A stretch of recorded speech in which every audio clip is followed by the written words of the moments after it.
G'day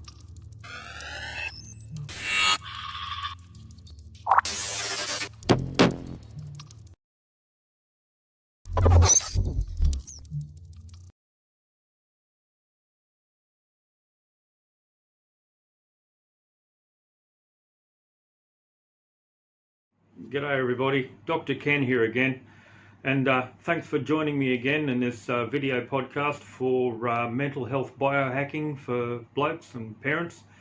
Look, today's topic is another question that will help parents to guide their children, guide their kids, regardless of their age, as long as they can understand what you're saying. It's to do with the art of questioning. Now, I've already put a couple of videos up about different questions you can ask at the dinner table and different questions you can ask to elicit a knowledge or a response from your kids so that it helps their identity development. But one I want to pose today is one that you can also ask at the dinner table, or you can ask it while you're out on the job somewhere, and that's really simple. Again, it gets a lot of information back from the kids to help guide them through their problem-solving strategies. And it's done without the fear of putting blame, guilt, doubt or shame into their identity development. That you're not telling them they've done the wrong thing or they did a shit job or that they could have done better or picked up. Instead, you're asking a question that gets them to search for their answers. And it also gives us as parents the feedback on how we're doing as parents. Because our children adopt bits of our characters and personalities as they go through life. We are their first teachers. And it's our job to raise them to be the best adults they can possibly be. So this one question is very important to ask them, that gets a sense of how well they're doing at handling their stress and solving their own problems. So this podcast and this question can be an add-on to one of the previous ones I had up there.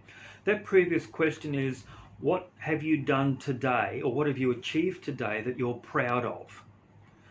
This one can add on to that, and it has a similar impact on the development of our children's identity. So that question is very simply, what do you feel or what do you think you could have done better?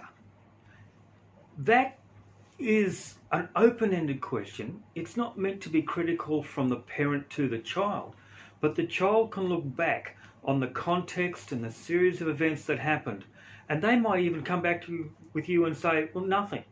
It was out of my control.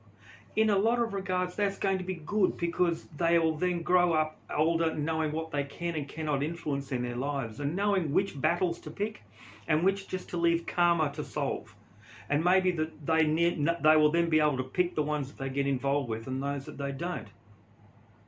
When you ask that particular question, was there anything you could do better if it happened next time, or words to this effect, you are also adding in there and implying other questions such as, did you do your best?